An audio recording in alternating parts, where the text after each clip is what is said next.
Resource for Writers podcast, where each week you get mini craft talks from creative writing teachers and working writers. Head over to resourceforwriters.com, where you can join writing groups, classes, book clubs, and many other events. We hope you like this episode.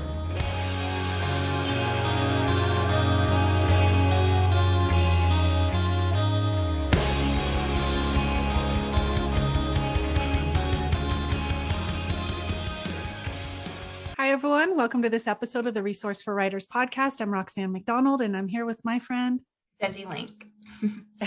And today we're actually going to talk about how would we say it? How to navigate a life of being a writer and getting ourselves to write and getting started and restarted. We have to come up with a catchy phrase for it. Yeah, a title for this episode. A title for the episode. But it came about because we were meeting about Resource for Writers, the website, and doing all the work for workshops and stuff.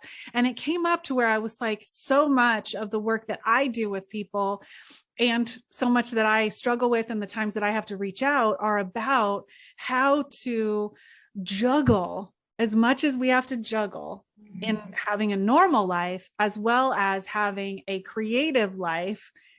And I think there's something special about having your creativity be expressed through the act of writing.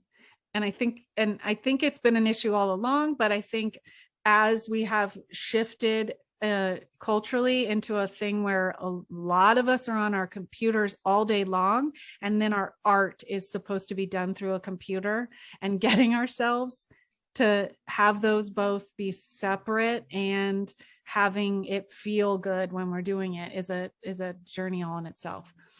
So Desi, I'm going to start with you because I think it's cool because we're both at a kind of similar stage of a writing that we have dedicated ourselves to being a writer as a profession and as our love, and making a profession in writing, and then not at the point where we're both, having best-selling books and living off of just books and readings and things like that. And so I want to just ask you, what are the things that you both struggle with and have figured out about yourself as a writer who is juggling all the stuff in life? I mean, I think one of the biggest struggles I've had is just making a commitment to it, fully. In my college years, I was focused on having fun, which is great. It's all material for the writing process. But I think I slowly built that relationship with my creativity where I'm okay, this is something that I'm truly, truly dedicated to. And it comes first, and it took a while for me to get there. So at first it started off with me, I'm getting my BA, I'm in class, I'm doing that, but I'm also doing other things. And then working a full-time job and then saying, okay, I need to get up a little extra early to write before work. And then on my lunch break, and then on the weekends, and then going to events and things like that. And then eventually I was this is your love. You need to dedicate fully to this. And so then making that leap where I'm okay, I'm going to commit to this fully. But I think it's just staying on top of the projects. For me, my thing is if I have a deadline, then I go for it and I accomplish it. Or if I'm in a class where I'm oh, I have to turn this in, but if not, I'm okay, well, these other things need my attention. So it's struggling to balance, the due dates and with the writing too. Right now I'm working on a class and I'm working on, the book club stuff. And I'm these have deadlines, so they kind of take priority, but I need to always remind myself to check in and do the free writes and do the novel and dedicate that time to that too, even though they're not going to have immediate results. Right. And that goes into the joy of the act of creating. Right. What about you? What are some of the things that you run into that maybe is a little bit of a struggle? It's similar. And a lot of the people that I work with have similar things, right? One of the key things is having a deadline. that deadlines help writers. It just does. And creating deadlines that are real. And so my thing is navigating projects, because now it used to be that I used to run treatment program schools, and I waited tables on the weekends. And then I wrote in between all of that. And that was a bigger juggle, which I thought once I quit all that and I was a full-time writer, that then I would just be writing all the time. Yes. And now I have all of this infrastructure about being a writing teacher. So I'm running a business. I'm running social media. I am writing things that I am passionate about, the self-help, spiritual AF stuff, which pays the bills. And I still have to struggle. I don't have to struggle. I still have to put intention towards prioritizing my book, my creative, simply creative, but my dream, right? I didn't get into this because I was like, I'm going to be writing like self-help decks and workbooks and stuff, right? I got into it because I love storytelling. So carving out time for storytelling, and I do the same. I mean, I practice what I preach, in the sense of I create deadlines with my, with people that I used to be a part of writers groups, and I went to an MFA. I went to an MFA specifically to have community and deadlines, and then to learn some skills, but accountability. Basically I was wasting 10 grand that 4 months, that if I didn't write. And so that was a big, like, you've got to do this. I also will, I've worked with a writing coach in the past. I have created, I do this thing with my friends where I'll create accountability, where I'll say, if I don't turn this in, I have to shave my eyebrows off. And that is that's when I'm serious. That's when I'm like, I will get this in, or the eyebrows go, and the eyebrows will not go. I am too vain to shave my eyebrows off. So I will stay up late or get up early or say no to something. I will prioritize it, because gotta save the eyebrows. That's the bottom line one for me. When I'm like, I will do this. I think a lot of it there is a lot that I don't think people talk about. People really see writing as a solitary practice, which it is.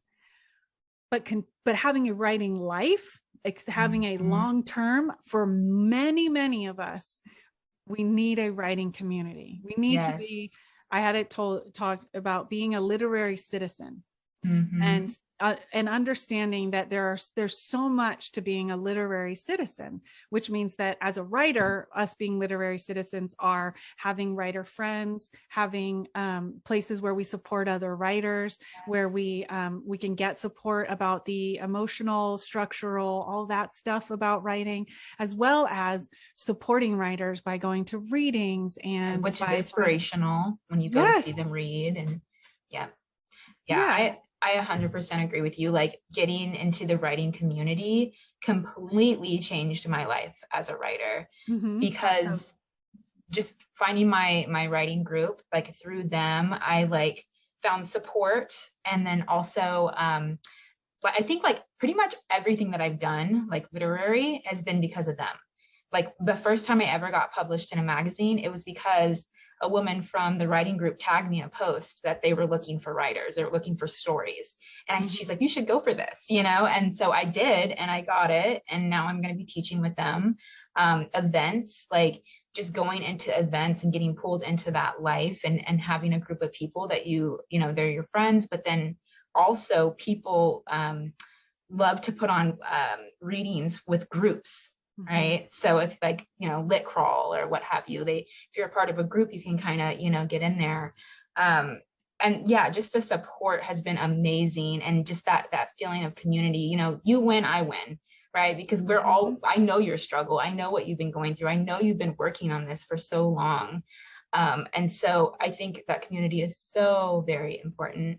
And it kind of holds you accountable too, right? Because if you're just on your own, you don't really have that person checking in saying, hey, how's that story that you were working on? Like, whatever happened to that story? Like, did you ever submit it? Did you ever figure out the ending? Like, whatever your goals are. the writing community is there to support you in them. Mm-hmm. Well, and the rest of the world doesn't give a shit whether you write or not. Yeah. That's the hard, the like my non-writer friends, like they would rather me go to brunch with them.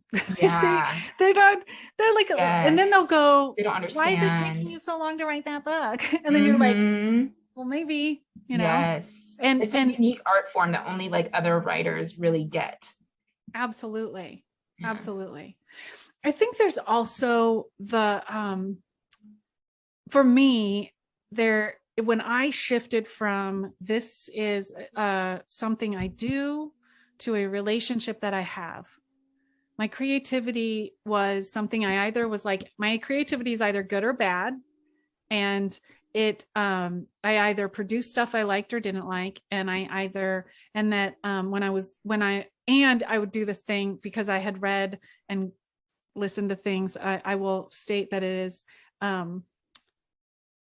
hearing advice from cishet white men that are middle class and upper middle class talking about those greats that are like, this is how you produce work. And they're like, you just sit in a chair and you do it no matter what, an hour, 2 hours a day. And then you go find out that they had a wife that like dealt with everything, you know? Yes. And it's like, well, that's good for you, bro. Right. You know, or that, yeah, that were rich and they had servants and that, you know, oh, you're that intense, like your discipline was fantastic. But, you know, so I had it in my head that if I was a real writer, if I really cared about it, then I would be doing it in this way. And when I realized that, I was like, oh, I don't have to do it in that way. And it's a relationship that it's, I think I've said this before on here, but like people have asked Ellen Bass, my poet mentor lady, how do you write poems? And she was like, which poem are you talking about? And every piece of writing takes a different approach, a different way to coax it out. So sometimes it's walking every day, you know, sometimes it's sitting down and researching. Sometimes it is going to, I mean, I used to go to generative writing workshops. And that was the way that I had this whole system, which the pandemic messed it up, that I would go to writer's camp with Cheryl Strayed for 5 days a year. And we'd get writing prompts and we would write together. And then I would take the material that I wrote there, and all year long, I would be crafting it and developing it and doing it. But all the seeds of every chapter I was writing was done in that week of just hardcore. Everyone's there. We're all just writing. We're talking about writing and we're sitting down and just messy. And I would take that mess and it was like everything. And then, you know, and then having things that are just woven into my life. But I think not getting precious with this is how I do things, right? If you're in a marriage, not that I've ever been in a marriage, but I've been in some long-term friendships and things, right? So it's that showing up over and over and going, I'm committed to you. I'm not going to leave you. What's going on now, right? Yeah. Maybe me and writing are not very happy with each other right now. I'm not going to quit. You know? Yeah. And I know we talk about this in the Basics and Beyond course. So there is like the first course in the Basics and Beyond that you can get on the website. It's a recorded class. And there's all these ways to, like, the idea about writer's block and how to get started and how to get back started, you know? So there's tangible stuff in that material. But I think what I wanted us to just continue to talk about is about just how do you tend yourself as a person that is also a writer who then also has to feed themselves and pay the rent, you know? Yeah, for sure.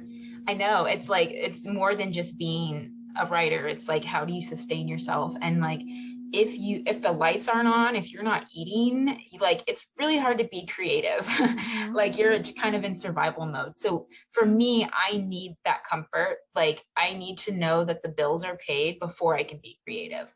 And then once I have that, you know, space, I'm like, okay, now I can let my, you know, creativity run wild. So it's definitely a priority, which is why a lot of people, you know, they teach or they do other things.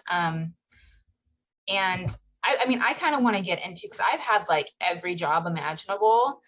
And I kind of want to talk about that too. Like, how does that, like, for the writers out there that, you know, maybe they're not working in publishing, maybe they're not working, you know, as a teacher, and they're working in a job that's, you know, could be corporate or what have you, how that can also feed into the creativity.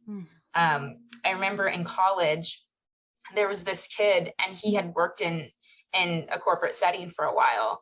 And then he came and he wrote a story about it, and it was hilarious. Like, it was just like, it just talked about like the mundaneness of working in an office, and then just like the hilarious like little characters that are there. And like, I feel like that only could have come from somewhere like genuine, and like he has experience in that. And so it makes it so just like perfect and like, you know, on point. And I kind of want to just talk about that. What do you think about that, like bringing that into our creative work too? Absolutely. I think, I mean, there's anytime something like a term, like a phrase becomes popular, it's like, you know, what's the one phrase that people argue about? It's show, don't tell. And it's a great tool, right? But then it's like, it's not across the board. Sometimes you do narrative exposition and sometimes you do a scene.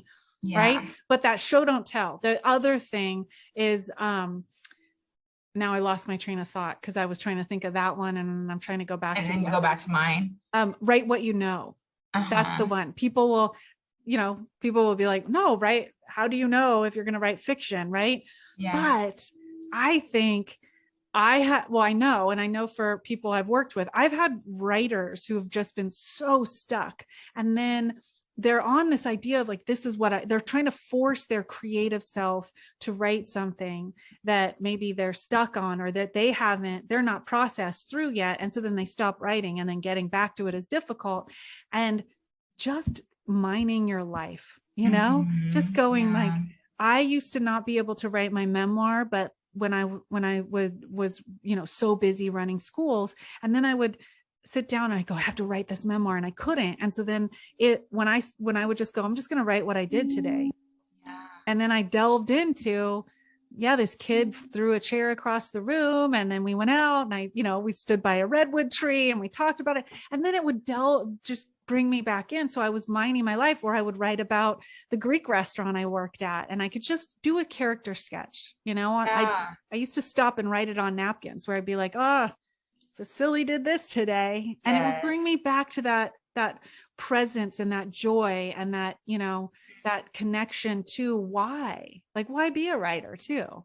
And I think I just want to, before I pass it back to you, is that most of the time a writer comes to writing because of this heart center, this yearning to tell stories, and not just tell stories and have them be heard, but to live a life where you're paying attention. Yes. To live a life that savors and that searches for beauty and meaning.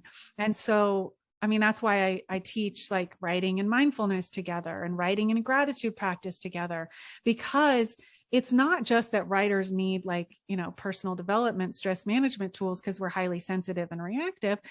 It also is because that heart of the why of most writers is that we like the world better when we are being a writer, in the sense of paying attention and savoring and searching. Yes. So it's all material. And that's so funny that you mentioned that, because that's what I thought about in your like Grateful AF workshop, where you're like, write about like something that just brings you joy. Like, I think like you said, like, a dog runs to their owner. Like, yes, like that's amazing. And that's like the type of stuff that we can write down and use later. Like, it's all material, But even corporate world is material. In the corporate world. Yeah. I mean, yeah. It's I think too, it's like you have to kind of examine if it's for me, it was kind of crushing my creativity slowly. And it's not for everyone, and I'm one of those people where it's not for me. But that's why I got so dedicated to my creativity on the weekends, in the mornings, at my lunch break, because I felt like I was in this gray world. And so I, once I had free time, I'm like, okay, I'm just going to dive into my writing. you know. And through that, I built up my creative resume, you know, over time. And then I said, oh, wait a second, like I would love to work with, you know, someone like you that is into, you know, teaching classes and coaching and workshops. And so over time, I was able to build that, you know. I also think there's something about, I'm going to switch gears here a little bit, but I do a lot. I personally need to body double, and that it's for it's a term that's used for people that's neurodivergent, and I've got it right. But a lot of writers do this. And I had to recently, I was working on another product with the publisher. I had the basics down, but getting to where I finished it, right? I carved out the time. It was a pandemic, so I was alone in my house. I had it all. I could not make myself do it. I was bouncing off the walls. And I realized that I used to, when I had to push into that finishing part, that you have to just put your head down and go. And you know, it's not fun. Yeah. I would go to a friend's house, or I would go to a cafe, and I would have somebody sit with me, and they would sit, you know, and I could bounce things off of them. But basically it was somebody there going, this is time to write. I ended up having to drive a couple hours and go like live with my editor and sit with her and write. And she was working on other stuff half the time, but I was like, I'm going to lose the advance if I don't do this. Yeah. And to have that, to like figure out, like, sometimes you need somebody else there. Sometimes you do need to talk it through. I have a thing where I'm like, don't talk about writing too much, because then you won't do the writing. Like when I have a story that I'm going to tell, or that's ruminating, I have learned to like not tell people that, oh, I'm going to go home and write this story about, you know, a kid in a tree, and then we're going to do this thing, because it takes the heat out. Like I always say in groups or with coaching clients, where I'll go, well, I don't understand this. And then they'll go, well, and they'll try to explain it to me. And I'm like, be misunderstood, take it out on the page, like bottle it up. Don't let that energy out. But there's the other side, which we've talked about in other episodes, about conceptualizing your work and getting help. Once you've written down the stuff that's going to happen in that piece, it can be really helpful to talk it through with another writer. Yeah. Not just somebody who's like, not somebody who doesn't understand writing, right? But to conceptualize it, to go, hey, where would the story arc be in this? Or what's the transformation that I'm thinking about this, but I'm not quite sure. Or I keep grappling, and having people to talk it through. That's going back to community. Yep. For sure. Make writer friends. Yes. You need those people, you know, because it's like, you're so stuck in it. And, you know, we naturally get like, okay, where do I go now? It's like writing yourself in a maze, and you're like, well, I can't. So you need someone to kind of look out and above it. And kind of say, well, have you thought about this? Have you thought about that? And when people do that, like I've had times where people told me stuff and I'm like, oh yeah. And then I'm like, I just like write 20 pages right after that, because it's just like, I didn't even see that before.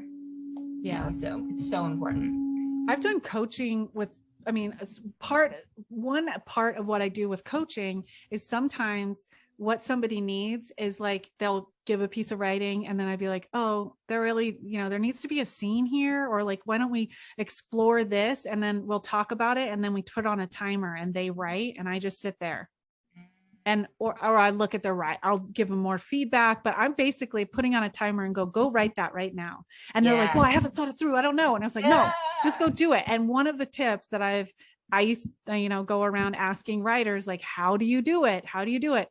One of the tips that people give all the time is learn to write anywhere, learn to write for any amount of time. Woo. We think as like burgeoning writers that I need a beautiful Saturday with tea, this temperature, and I need to be at my beautiful desk that I put the writing fairy that I bought above it. And that's my magic. I can only do it then. Yeah. And then, although there is the joy of that, like that brings out the ritual of writing. Oh yeah. There, totally. Yeah. I mean, I have a lucky desk. It was Ellen Bass's desk. And then it was in a woman, like it was in a woman's school, college since the 1900s. It's got all these women's names in it. I'm like, this is a writer's desk and it's lucky. And that's, and I've got feel the energy coming from it. Yes.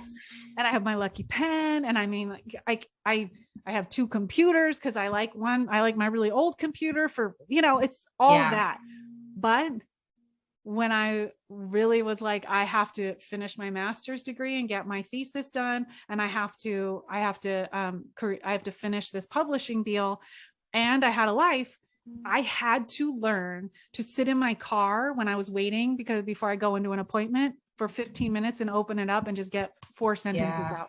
I had to learn to write on airplanes. I had to learn to write in the terminal. I had to learn to open my phone and make notes when I was like, oh yeah, I had an idea, I'm waiting in line. I had to learn how to do that. And it comes in handy now. Of course, I love the tea and the lighting a candle and being at like the famous writer desk, but you don't get that all the time. Yeah. And that shouldn't stop you, right? I can only do it if I have all of this, No, writers should be able to write wherever. My thing is like, so for me, I'm pretty precious with my writing. And I'm like, whenever I go to like generative writing groups, I'm like, but wait, it's not edited yet, but wait, I could do better. Like, trust me, I could do better. And so notice that you don't really get stopped with that. Like, you're kind of just like, well, here it is. Like, is it just from like writing in these generative writing groups over and over? Like, as you said, with your master's program, like, how did you get to that point? Yeah. And I think you get less precious. I think that we definitely should do an episode on the art of taking feedback. Yeah. Because taking feedback is a skill, and learning to getting a lot of feedback and learning to navigate it as well, emotionally navigate it, and how to apply it, and how it's like not letting somebody else write your work for you, but for you to actually take it in. So having years and years of taking feedback and actually having a really good alignment with it, like where I'm like, oh, I don't have to agree with you. I can take it or leave it, and not being so precious, because I'm like, I love stories. So why not like just share your story, discuss it. And the other thing that I'm going to say, which this could be a whole other episode, and I'm going to try not to go off too hard. I'm not going to go on, bring me back in if I go on a tangent. Hold on. We might even have to cut this.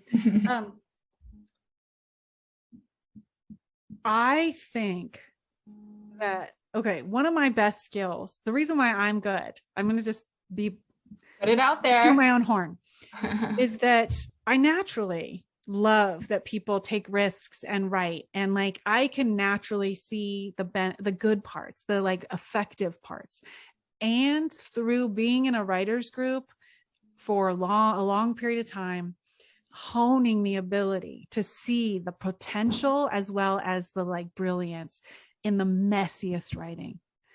And I'm saying that I'm good at it, but I also am saying that it is a skill that I see people who improve quickly are able to identify the parts that are working in other people's writing and then in their own. And I will say that oftentimes beginning writers will come to groups and they can say a whole bunch of really bad stuff about their writing really easily. And they think that they're going to learn to see all the bad stuff, all the problems, right? And then when I will go, I will, if you go to writers, like a more experienced writer, you can go, what are your strengths as a writer? And they can go, oh, well, I'm really good with dialogue and detail about places like I'm strong with, and I tend to have an easy time like having theme. And then you go to a more beginning writer and they're like, and they don't know, because they're not keyed in to being able to see where their strengths are, where their starting points are, where they easily go to. Understanding that about yourself as a writer is one of the best ways to get good. And I would say then, being able to just free write and share it, that's connected, because I think I have been in a lot of groups where people are free writing and sharing it, and then I got trained to just go, not to pick it apart, but to be sniffing, like just where's the beautiful image, where's the place that something exciting is happening, and that being there makes me brave. And I've seen other people, they get brave. That's the reason why in my groups we do not talk about somebody's writing until we have really talked about what's working. Yes, for sure. Yeah, I mean, I guess for me, like I can accept criticism. Like I very much welcome it, because it is so like important and a part of the process, and that's what's going to make your writing better, right? But it's just that in the moment writing, like I like sharing writing after I've had moments to like meditate on it and be like, is this what I really want to say? You know, but that in the moment, spur the moment type of writing and then sharing it, that's what I struggle with. But I like what you said about that, kind of like sniff out, like think about the positives of it, you know, and then share it, and then and just focus on that. So that's cool. So how do we feel about like choosing different genres? Like, tell me, what do you think? Well, I was just thinking about like people like, you know, Silvio Moreno Garcia and Colson Whitehead. They kind of like jump around to different genres and they do it really well. And I think that's just really badass because it's just like they do what they want when they want to, you know? But I feel like a lot of the times, to make it easier, it's, oh, you know, Desi Lenc, she writes about X, you know, and it's just easier to put that in a bio. And for me, like, when I look at my bio, I'm like, it depends on what point in my life I was at, right? Because like, if I get really into, you know, astrology, I'll do freelance articles on that and put that out. But I might be into different things, you know, and a year from then, you know, and so I always struggle with, I write this, you know, because it evolves with me as I'm learning different things and as I'm writing different things. How did you choose yours? Like you do memoir. Yeah. And then I do personal, like spiritual, personal self-help stuff. Those were just the passionate thing that I naturally, if you hang out with me, I'm probably going to be like, oh my gosh, this one time my Uncle Harry did blah, blah, blah. And I just tell stories, and that's just my culture. It's like natural. And then the other part is that I was like, I had to do a whole bunch of healing or else I wasn't going to stick around here. And those are the two things that are big. I though want to just clarify that, how would I say this? I get stopped up, even being somebody who now produces work in order to get paid, right? I produce work like you're talking about, writing an article, getting paid, putting it out there, publishing. But when I start looking at the creation of writing in the realm of this needs to get published, I tend to stop. Even when I'm writing to an advance, right? I got the advance, I have to create a project. The creating part, when it is muddled up with the publishing part and the selling part, it gets it all messed up. And what's her name? Her last name's Allen, and she's a writing coach that I worked with. She has this podcast out, and she really talks about this line that she said is that that publishing is the material. Publishing is the material world, and creating is the spiritual. Love it.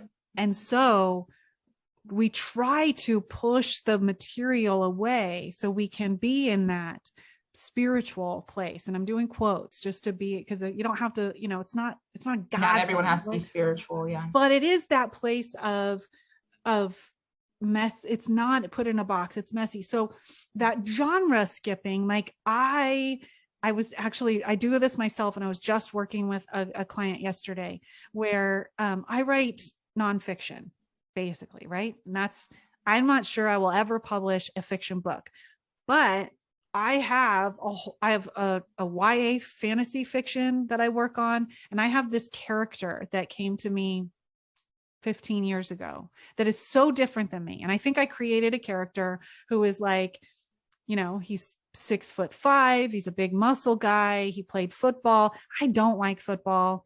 I'm not any, all of this stuff. He thinks in math. I hate math, but I created this spot. And I feel like writing, if I look at it instead of, a thing I do and a relationship I'm in and a place I go to, and that when I get stuck, I will go to another genre where there's no pressure on me. Mm-hmm. So there's pressure on me finishing my memoir. There's pressure on me completing this next product for my publisher. Yes. There is no pressure on whether I write the story about this character who does these things, right? There's no pressure on me about this fantasy world I've created. So I would say that if you have a project that you're like, I will be so upset if I die without finishing this, then pick another genre to go. It doesn't matter whether this ever turns into anything. Yes. And that can do that priming the pump for us to get the engine going and get back into that writing space. And that's engaging just with the love of writing.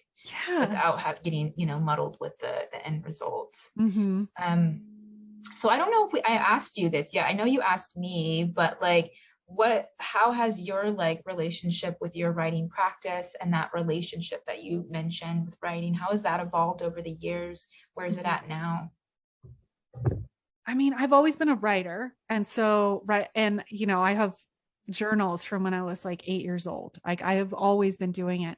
There was a big shift. And I think that I want to focus on this shift is that, as I became more of a serious writer, when I put all of my eggs in the writing basket, and when I really studied craft, and I've seen this happen, a lot of the people that I end up working with are people very dedicated to writing, right? A lot of my people have master's degrees in writing and published books.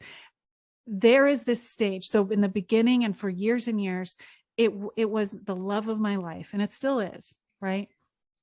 But it was fun and expressive and wild and ecstatic. I would sit down and I would, whatever it took to get to that place, but I would just start flowing. And then when I started looking at it as a crafts person, not, and a lot of people they're not go into improving, I'm doing quotes, but they won't go and get the tools to get their work to their own taste level. Mm-hmm. Because there's this stage of it changes your relationship to writing. Yeah.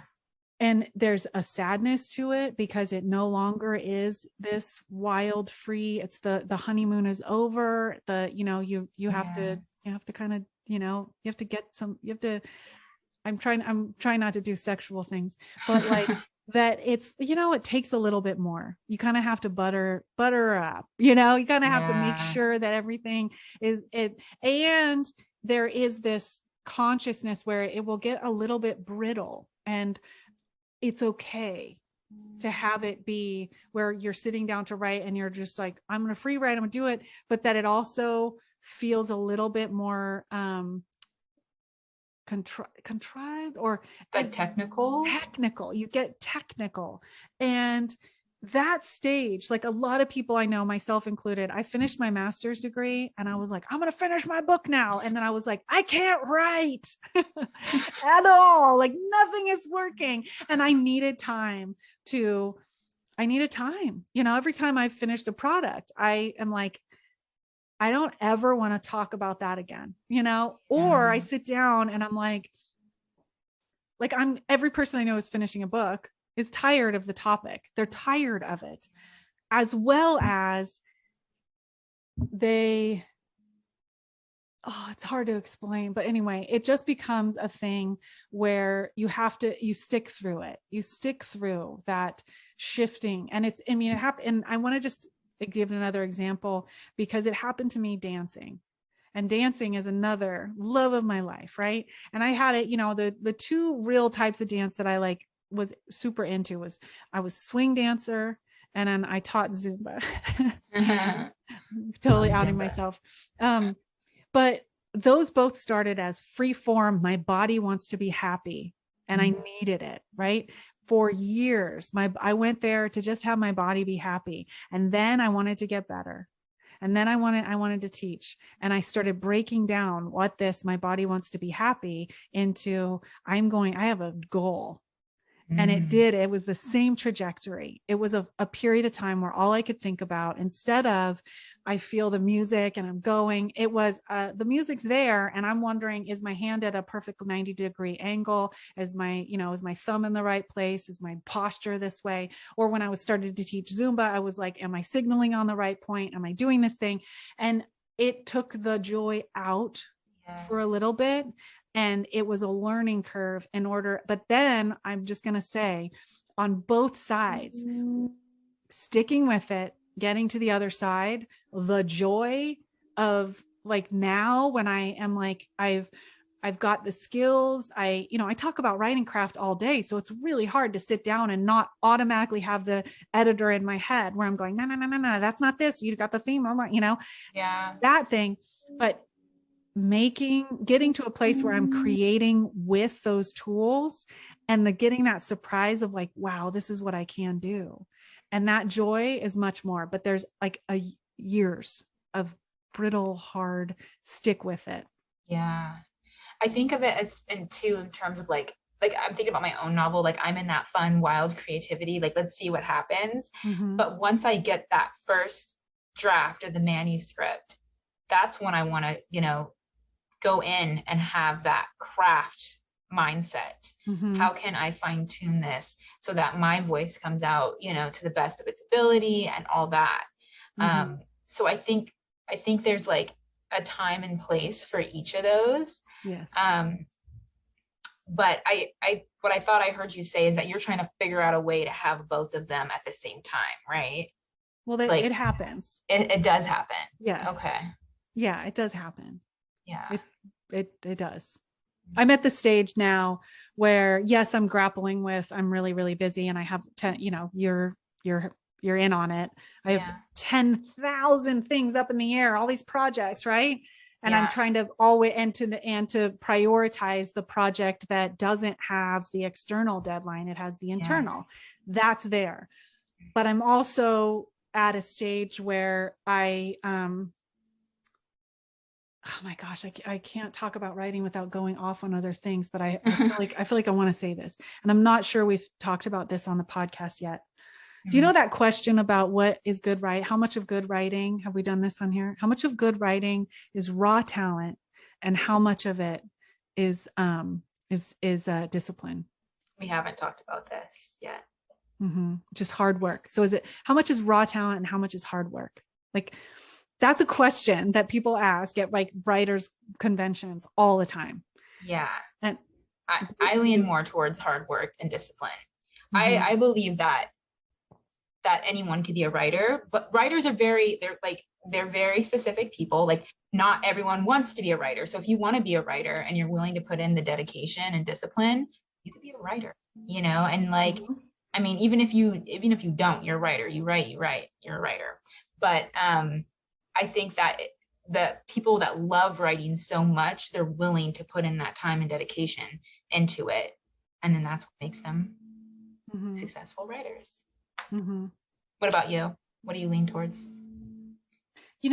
I've heard that question a lot. And then, it always like ruffled cause I was like, oh, and people have their thing. So my question back is, I was sitting at a conference once, and they were like, my table was debating it. Like, this guy was like, okay, how much? And then people were debating it. And I was sitting there like, why isn't anyone asking, what do we mean by talent? And what do we mean by hard work?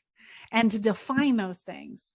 And I was like, I don't want other people to define those things for me, because I think so I backed up about the question. And I think, if we're my definition of talent is access to expression of authenticity. That's what I think talent is. Across the board, creativity is to be able to access and express authenticity. Yes. And that is talent, right? So for me, this is my definition. My definition of hard work, especially where it comes to writing, is I don't do well with discipline. So hard work sounds like discipline to me. But then when I look at everything I've ever really completed creatively, that sticking to it, that getting to the finish line was not so much about, I just get up and I write at this time and I do this thing. It's the ability to connect the joy in the moment of the difficulty. That ability to go, yes, it's really hard right now and I have to work to get there, but that I know that joy is connected to this, and I have access to the joy even when it's not welling up inside me, right? It's that thing of not just I finished something, but I have joy in the creating of something.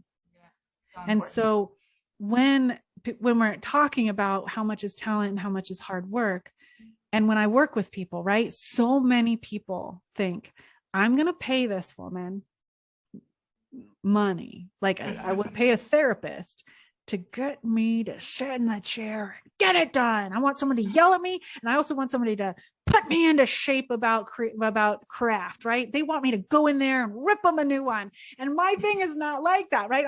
I'm very like craft, right? Mm-hmm. But so much I think about the longevity of a writing life is about how do we access our authenticity and express it? And how do we connect joy to the hard work? And that, I think, creates really good writing. And so then I would say that's the long-term relationship for me, is that I have to be brave enough and I have to be brave enough, but safe enough within my humanness and my stewarding this being, this human that I am, in a way that makes me able to express authentically.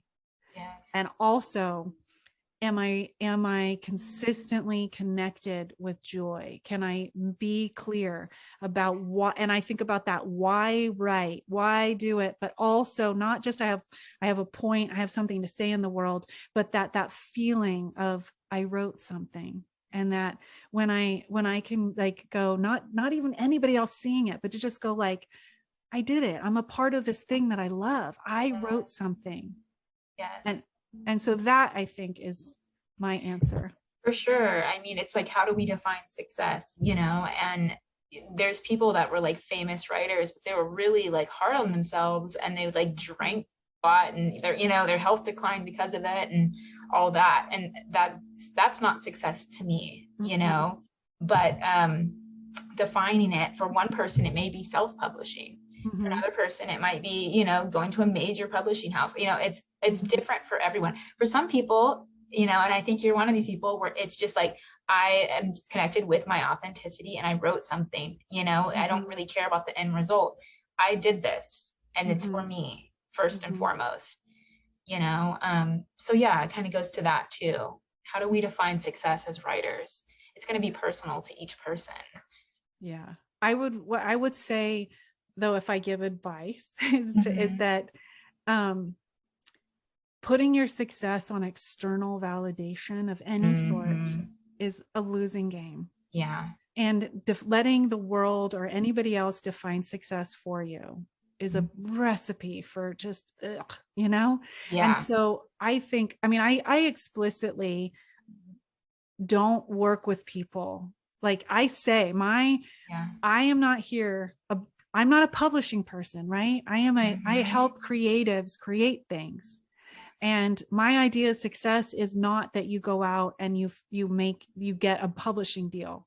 And so many writers have that. They sit down to write, and they're like, I am a failure if I don't have the top 5 publisher give me money for this. And that not the place where you're going to tap into, clear authenticity, right? Mm-hmm. And so I think identifying success, this is a personal thing, but also just about a writing career, is identifying being clear of your idea of success is, and like, do you really want that success? And so being conscious about creating a definition of success for yourself that is not externally, it is about internally.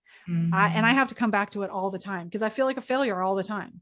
And I feel like a fraud. How do I get to teach writing? Because I don't have a best-selling memoir. I haven't even completed a book. I don't even send my literary stuff out to be published. I don't. And then I have to come back to, what's my idea of success? My idea of success is that no matter what, that I live a creative, authentic life, that I hopefully am of service to others. That doesn't have anything to do with anybody else. I could be living in a fifth wheel trailer in Quartzsite, Arizona, and I'm pooping in a bucket. And, and as long as I am a kind person and I am continuing to engage with my creativity. Yeah. Nobody else has to do anything, Yeah. The world doesn't have to tell me I'm successful. Yeah. And then if that is your goal, you kind of have to examine too, why? Like, where is this coming from? Why do I need this validation? Yeah. It's not that we don't go after big dreams. I have big dreams. Like I envision myself with like, yes, I'm accepting the Pulitzer Prize. Oh yeah. When you're like acting things out in the shower. Oh in yeah. The car, like I like watch Oprah interviews. I've done it forever. And I'd be like, yes. How am I going to, you're right. How am I going to respond to that? So Roxanne, tell us about your new memoir. Exactly. Like I listen to other podcasts where they're interviewing writers and I'll just be like, what are they going to ask me? That's fine. But you're saying it's like a byproduct of what comes first, which is the joy and the creation and community and all that. Yes. And I am defining success as I finish a manuscript. Yeah. That's an idea. That is different than the agent signs me. That's success, right? Because even then you can say that these famous writers, but then they're like drinking themselves to death. Because if you're that idea of success is never ending. There's always going to be another thing, right? Yes. It has to, you have to be tuned in and it comes from within. So yeah. Oh, I think that's a wrap, isn't it? Yes, we got into it. Yeah, sure. We did.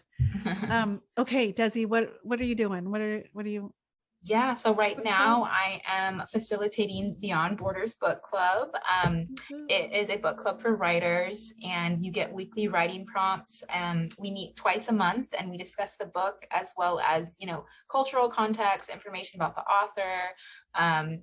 And yeah, it's good stuff. You can sign up over at resourceforwriters.com. And I still have the feedback groups. I do a couple feedback groups a week where you share your writing and then in a group and you get feedback. And then, check out the website. Also, you can find me on social media, spiritual_AF, as well as the Instagram page, which by the time this comes out, we'll be back on, which is Resource for Writers, at Resource for Writers on Instagram and all over the place. Guess that's it. Keep writing. All right. Right on. Right on. Bye. Bye.